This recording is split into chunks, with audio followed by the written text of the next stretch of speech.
The generally prescribed definition for leadership is basically it's a contractual, a non formal, obviously, contractual agreement between two people. One person to lead and the other to follow.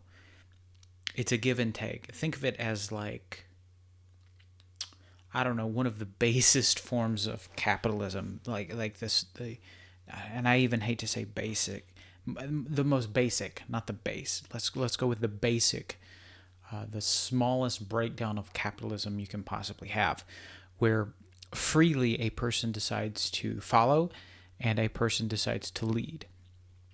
And this grows over time where people freely begin to follow and this person begins to lead multiple people. This is leadership is different in the way that it's commonly defined in like textbooks and stuff from like authoritarian or from being appointed a boss. Leadership is lacks the use of force, so lacks the use of force to coerce people to follow you. We don't consider that leadership in the academic world. That's something else. That's defined some way else. So when you're moving into a leadership role, if people don't want to follow you, that's it. I mean, that's the end. The only way to perform leadership as it's defined in most academic books is to have a free passing of authority, might be a good word, between two or more individuals. So if you're in a role where you have been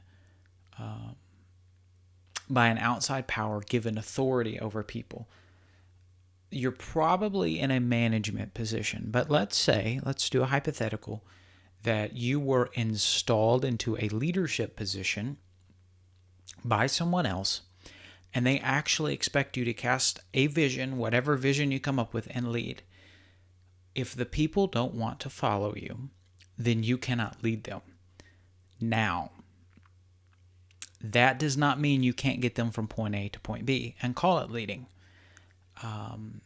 In fact, we could define leading in many ways and say, well, yes, you did lead them, but not under the ways that common leadership is practiced in the academic world. We tend to shun coercion. We tend to shun force, although there are times necessary when leaders must be stern and leaders must do certain things. But in order for you to participate in leadership, it's a really good idea to learn how to persuade people to go from point A to point B of their own volition for their own good without the overuse of force or anything. It needs to be fair and contractual.